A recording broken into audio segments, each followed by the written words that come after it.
Welcome back to the shop. My name is Ethan. Today we are going to go more in depth on how using a jig like this actually works because it's not as simple as you think. For the large end of our jig, I'm using some 1 1/4 inch pipe as we want it to easily hook over some 3/4 or 1 inch pipe, which will make sense later. For the small end of the jig, we're using some 1 inch pipe, which is a fair bit larger than the original model, but that'll make more sense later as well. So a quick tip to find the right amount of material for your jig is to cut a rod at about 20 inches. We use 20 in this case because we know that that's more than we need. Then we wrap it around our jig, cut it exactly where we want it, straighten, and measure the remainder. Now we subtract the remainder from the original 20 inches, and that number will tell us approximately how much we're going to need to use on our jig. Now we are going to need to adjust that a bit as we're doing some preforms, which will lengthen the bar. You'd really just have to test for that. I think I did probably 4 or 5 tests, and then I was good to go. I start by marking the material with a story rod and put it on either side of the Sharpie line because my bandsaw blade cuts right about the width of the Sharpie line. I need a more accurate and cleaner cut than my good old bolt cutters, so I opted to use the bandsaw. After that, I simply deburr an escalating number of bars at one time, a trick I picked up working in another shop where as I deburred my 1/1,000,000th shank, I thought, wow, this really blows. And so I figured out how to speed it up faster, do at your own risk, not recommending it.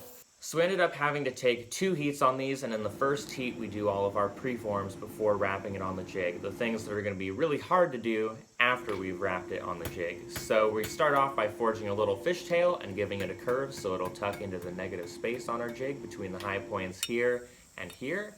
And then when it's not as hot, so we won't fuller as deep, hopefully, because we don't want to widen the face too much, we take it over to the power hammer and use our little fullering tool. Then on our second heat, we wrap it around the jig. So let's take a minute to talk about how using a jig like this actually works. So I'm really just going to bring up 3 things this time. The first one is that people think that jigs kind of make things foolproof, and that's not the case. What I tell people is that perfect jigs make imperfect products, and imperfect jigs just make more work. So you have to give each jig, or just your final tool, whatever it is, the time and respect that it deserves, try to get it as close to perfect as possible, because the products that it makes will have slightly less accuracy than that for various reasons. Secondly, these lovely fullers that we put on are the point of least resistance, so that means that they're not going to want to curve smoothly around the jig. Instead, if you hold it by the end fuller, it's going to want to just kink at the next fuller instead of curving. So the bigger portion of the bar will stay straight, and then it'll just kind of kick out away from the jig. That's obviously bad, so what we're going to do is we're going to grab it by the fuller farthest from the end of the bar as we do most of our wrap. So what that does for us is it puts all of our bending pressure in the portion of the bar that's a uniform thickness, giving us an even curve as it goes around the jig. Then as we complete the small end, we want to tuck that last fuller in right there at the end of the bar as we finish. And we always want to wrap past where we need to, because as we go to do the large end, we're actually going to begin to strip the small end off of the jig as it pulls the bar. And that will stay round, but we will lose some of our curl. And that's okay, because that way we can just sneak right up on our line before using our little bending wrench to bind this end in place while we finish the large end. As a side note, I do go into how to make wrenches like this in another video. I'll put it there, or there, wherever it is. So the third and last thing we'll touch on using a jig like this is why we put that preform in the fishtail with a little bit of reverse curve. So anytime that you have negative space in a jig, you either need to have enough force and heat to be able to force your material or your product into that negative space, which in this case we cannot because we've held that end in the tongs. By the time we get there, it's just too cold. Or you need to have that shape already in the bar before you take it over to the jig. So in this case, that's what we opted to do.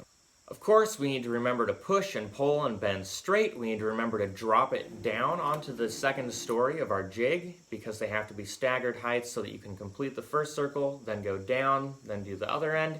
We don't want to just bend it down, or else it'll end up being way bent in the middle, and we're just going to have to take that out after we pull it off the jig, so we might as well just do it right the first time. All this while we're switching back and forth between 2 or 3 bending wrenches, 2 pairs of tongs, and we need to get all of that done before the rod cools off. So it is a bit tricky. So to seal these, just like the first ones, I use BoShield T9, which is really not intended for this. It's made for sealing the work tables on your machines.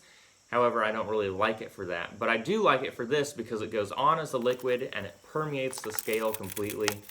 But then after a couple days, it dries. So I found that it holds up pretty well inside, and it's incredibly fast to apply, which is very important on a product like this that you're batching out. Not like I'm going to send these off to be powder coated. This seems to be the ideal solution. If you're interested in that, I'll have an affiliate link for that and various other things I use in this video in the description. Now, this particular hook breaks a couple of the rules that I like to have for things like this, in that it takes 2 heats and it requires a little hand hammering to straighten out. But for now, this is the simplest and best process that I can come up with. I think I might have an idea to eliminate the hand straightening, but we'll just have to see about that. So on any simple item like this, it usually just takes making a whole bunch of them to really kind of get an idea of where you're spending the most time that you think you could eliminate that, or where you're putting in the most effort, where's the biggest irritation. I've only made about 50 right now, but probably after a couple hundred my process will change a little bit. But that idea of a couple hundred brings us to why I made the hooks the way that I did. So usually once or twice a month, I have this ritual where I take about 100 foot of rod and I convert it into hooks. That's way more hooks than I ever thought I would sell, so thank you guys very much. Super appreciate it. But that's not really what blows my mind. What's weird is that pretty much every review or message I get about these is that people are trying to use them for DIY pot rack builds, which I never saw coming, so I did not design my Gen 1 hooks, as I'll refer to them, to be used for that. So the problem that a lot of people have is that because the loop is more closed, you can't actually fit it over the pipe. It has to be slid on from the end. And most people use 3/4 or 1-inch pipe, which is why I made these new hooks to fit over that size. We also made the small end larger so that there's less resistance and there's more throat, so there's just a little more clearance for when you try to get your pots or pans off. That's also important because since this isn't a closed loop, it can actually pull up off the pipe. So having a little more clearance to not have that happen is probably a good thing. I would say that if you can, using the ones with a more closed loop, probably your best bet, just because it's never going to come off. But since that's been an issue for a lot of people, I wanted to address that need in these hooks. Now, that's obviously not the only thing that you can use them for. I use these and my first hooks all over in my shop. As you can see behind me, I have all my jigs and stuff hanging from these. It's very convenient to hang all of my wrenches, my power hammer tooling.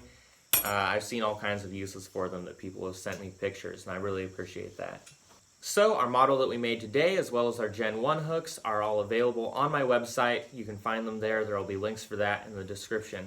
There will also be links in the description for various tools and products that I use to make these. So I hope that you guys found that informative, or at least entertaining. If so, I'd really appreciate it if you would share the video, and I'll see you guys next time.